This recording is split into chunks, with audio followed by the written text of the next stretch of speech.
సీఎంగా బల నిరూపణకు సిద్ధమయ్యారు పళనిస్వామి. ఈ విషయాన్ని ఆ పార్టీ ఎంపీ విజయమల్ల సత్యానంద స్పష్టం చేశారు. ఇప్పటికే మంత్రివర్గ కూర్పును పళనిస్వామి రెడీ చేశారు. పాయస్ గార్డెన్ లో పార్టీ ముఖ్య నేతలతో ఆయన సమావేశం ఏర్పాటు చేశారు. సీఎంతో సహా మొత్తం 33 మందికి మంత్రివర్గంలో చోటిచ్చారు. వారి జాబితాను ఇప్పటికే గవర్నర్ కు పంపించారు.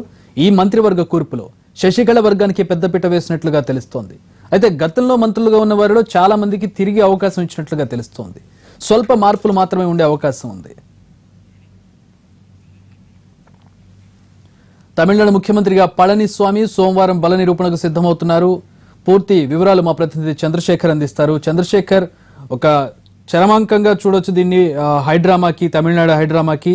ప్రస్తుతం పరిణామాలు చూస్తూ ఉంటే వేగవంతంగా జరుగుతుంది సీఎం ఏర్పాట్లు, సీఎంగా ప్రమాణ స్వీకారం చేయడానికి. మంత్రివర్గంలో దినకరన్కు చోటుండే అవకాశం కనపడుతున్నట్టుగా తెలుస్తుంది. దానికి సంబంధించిన వివరాలేంటి? అలాగే ఎవరైతే కొంతమంది మంత్రులు పన్నీర్ సెల్వంతో వెళ్లారు వాళ్ళు పక్కన పెట్టేసినట్లేనా? ఎవరెవరు ఎలాంటి మార్పులు కనపడుతున్నాయి మంత్రివర్గంలో? అప్డేట్స్ ఏంటి?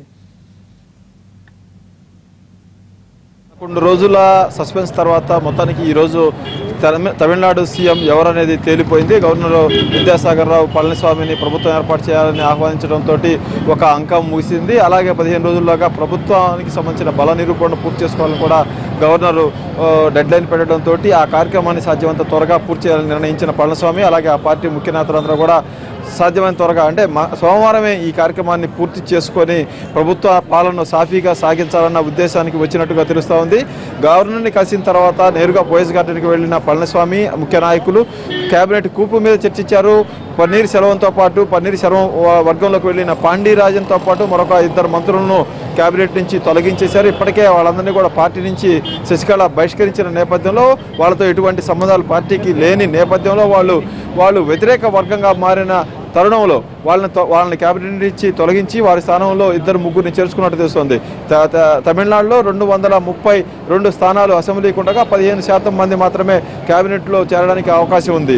దీనికోసం మొత్తం 33 మంది కేబినెట్ మంత్రులు ఉన్నారు. జయలలిత తన సీఎంగా ప్రమాణ స్వీకారం చేసినప్పుడే ఈ 33 మందికి అవకాశం ఇచ్చింది. మళ్ళీ ఇప్పుడు పళనిస్వామి కూడా సేమ్ అదే సైజులో క్యాబినెట్ని మొత్తాన్ని కుర్పు చేస్తా ఉన్నారు. సాధారణంగా అయితే అసంతృప్తులు వీటిని దృష్టిలో పెట్టుకొని క్యాబినెట్ సైజును పూర్తి స్థాయిలో కాకుండా 80%, 85% వరకు పూర్తి చేస్తారు. అంటే 4-5 ఖాళీలను 4-5 బెర్తలను ఎప్పుడు ఖాళీగా ఉంచుకుంటారు. అయితే తమిళనాడు ఎప్పుడు ఆ పరిస్థితి ఉండదు. డిఎంకే వచ్చినా ఇటు అన్నా డిఎంకే వచ్చినా కూడా పూర్తి స్థాయిలో క్యాబినెట్కి ఎంత అయితే క్వశ్చన్ ఉంటుందో ఆ క్వశ్చన్ మొత్తాన్ని కూడా భర్తీ చేసుకునే పరిస్థితి ఉంటుంది. అయితే పళనిస్వామి కూడా ధైర్యం చేసి అదే చిన్నమ్మ శశికళ ఆదేశాలతోటి మొత్తం 33 మందిని తనతో పాటు 33 మందితో క్యాబినెట్ ఏర్పాటు చేయడానికి సిద్ధమయ్యారు. పోయస్ గార్డెన్లో పార్టీ నేతలతో చర్చించిన తర్వాత అంటే మనకున్న సమాచారం ప్రకారం చూస్తే శశికళ జైలుకు వెళ్ళడానికి ముందే ఈ మొత్తం క్యాబినెట్ కూర్పుకు సంబంధించిన తుది ఆదేశాలను జారీ చేసినట్టు తెలిసింది. తన వర్గానికి ఎక్కువ మందికి మీరు చెప్పినట్టుగానే పెద్దపీట వేశారు. ఈసారి గతంలో ఉన్న మంత్రులందరూ కూడా కొనసాగిస్తూ ఎవరైతే ఈ క్యాంపుకు వచ్చారో తనతో పాటు తన మీద విశ్వాసం ఉంచారో, తన నాయకత్వం పట్ల విశ్వాసం చూపించారో వాళ్ళందరినీ కూడా తిరిగి క్యాబినెట్లో కొనసాగించాలని చిన్నమ్మ నిర్ణయించింది. పన్నీర్ సెల్వం ఆర్థిక శాఖతో పాటు మరొక 4-5 శాఖలను చూసేవాడు. అలాగే పాండీరాజన్ విద్యాశాఖ మంత్రి మొదట 4-5 రోజుల పాటు ఆయన శశికళ శిబిరంలోనే ఉన్నారు. ఆయన తర్వాత 2 రోజులకి మనసు మార్చుకొని మళ్ళీ పన్నీర్ సెల్వంతో పాటు కలిశారు. దీంతో ఆయన పదవి కూడా పోయినట్టయింది. ఆయన కూడా అక్కడి నుంచి తొలగించేసి తిరిగి ఆయన ప్లేస్లో వేరే వాళ్ళకి అవకాశం ఇవ్వాలని పళనిస్వామి నిర్ణయించారు. మొత్తానికైతే చూస్తే పళనిస్వామి కొద్దిసేపటి క్రితమే తన కేబినెట్ జాబితానంతా కూడా విద్యాసాగర్ రావు పంపించారు. వాళ్ళందరికీ కూడా రాజ్భవన్ నుంచి అఫీషియల్గా ఆహ్వానాలు వెళ్ళబోతున్నాయి. రాజ్భవన్ దర్బార్ హాల్లో ఈ ప్రమాణ స్వీకారం జరగబోతోంది. వాస్తవంగా ఈ నెల 5న పన్నీర్ సెల్వం రాజీనామా చేసిన తర్వాత ఆయన ప్లేస్లో శశికళ ప్రమాణ స్వీకారం చేయాల్సి ఉంది. దానికోసం టౌన్ హాల్లో విస్తృత ఏర్పాట్లు చేశారు. అయితే ఇప్పుడు ఈ కార్యక్రమం అంతా కూడా హంగామా లేకుండా నిరాడంబరంగా రాజ్భవన్లోనే దర్బార్ హాల్లో పూర్తి చేయాలని నిర్ణయించారు. మరి కొద్దిసేపట్లో మొత్తం ఎమ్మెల్యేలందరూ కూడా ఇక్కడికి చేరుకోబోతున్నారు. ఇక్కడ ఆహ్లాదకర వాతావరణం నెలకొంది అనేది అన్నాడీఎంకే కార్యకర్తలు, తృతీయ శ్రేణి నాయకులందరూ కూడా ఫీల్ అవుతున్నారు. గత 10 రోజుల సస్పెన్స్కు తెరపడింది. మా పార్టీలో సంక్షోభం తలెత్తుతుంది, ఇబ్బంది పడతా ఉండడానికి తెరపడింది. కాబట్టి ఇక చంద్రశేఖర్, ఎంతమంది ఎమ్మెల్యేలు తనకు మద్దతు ఉందని చెప్పి అఫీషియల్ గా ఆయన గవర్నర్ కి తెలియజేశారు పళనిస్వామి?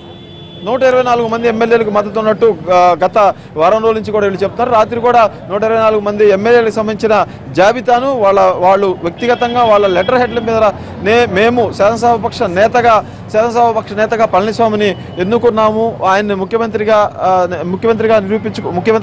బల నిరూపణకు అవకాశం ఇవ్వండి అంటూ వాళ్ళందరూ లేఖలు ఇచ్చారు. వాటన్నిటిని కూడా గవర్నర్కు ఇచ్చారు. ఆ తర్వాతనే గవర్నరు పళనిస్వామి వైపు మొగ్గు చూపినట్టుగా తెలుస్తూ ఉంది.